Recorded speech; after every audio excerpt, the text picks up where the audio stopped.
My name is Véronique Coulliard and I work at the Ottawa Art Gallery. I take care of communications here. So we're standing in actually one of the first of many exhibitions that will be part of a series called Firestone Reverb. So Firestone is the name of the family that donated a collection of Canadian artworks. And Reverb means we're kind of revisiting the collection with the help of contemporary artists. So this time around, the show is called Confluences and Tributaries.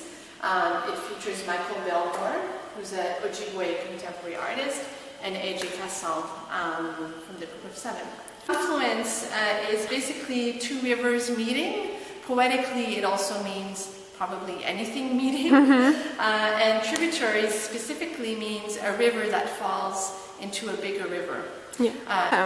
So on this side of the exhibition, we have works by A.J. Casson. So A.J. Casson was part of the group of 7. For those that are not familiar, it's a very famous group of Canadian painters that in the early 1900s, typically Canadian artists would have traveled to Europe and mimicked the style of the landscape over there. It was a very exciting time for the arts. It was a time where artists would have finally left their studio, go outside and depict, simply said, light, natural light. But the group of 7 was like, there's no reason why we don't depict Canadian landscape. In fact, there's many reasons why we should depict it. And so at first it was quite controversial. When you look at it right now, it looks traditional. But when they did it, it was really out there. Critics and the public kind of weren't ready for it. At the same time, now that we can take a step back, when we look at all of the landscapes they've painted, most of them are devoid of human presence, whether it's actual humans or things like houses or things like industrial things that kind of ruin the landscape. Taking a step back for us as a gallery, it's still very important to show, obviously, what the group of 7 did, but we have to put it in context and we have to kind of show the public the other story that had been left out.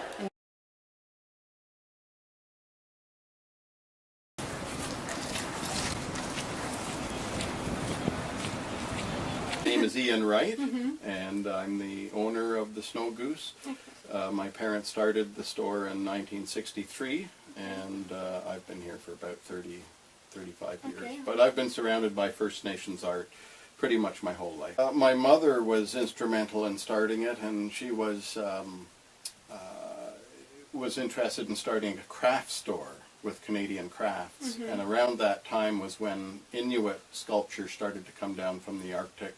It was being brought down by the Canadian government, who was trying to get Inuit art as a way for the people up north to make money. So they were kind of trying to get the market going.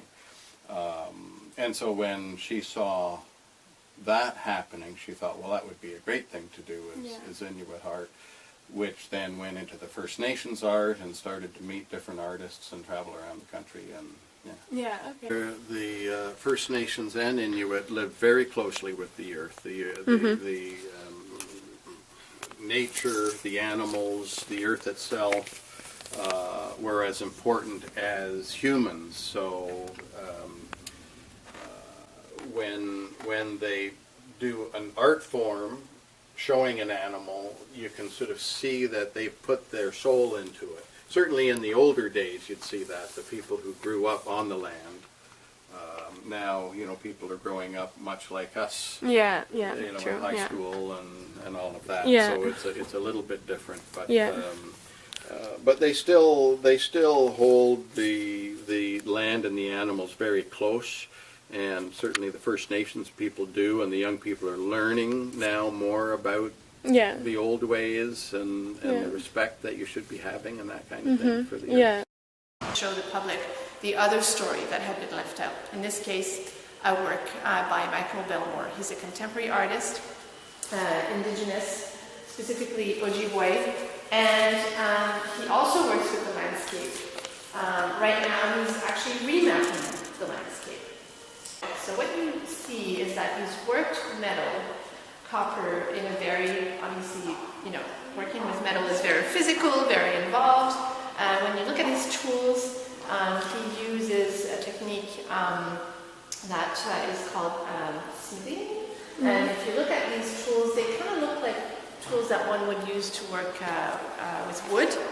But if you look at closer detail, there's different techniques that he's been using. So some of it is kind of pressing on the metal, but on the opposite side, like if we could flip this piece of metal, we would see the marks that he's left to create the bumps kind of on the other side.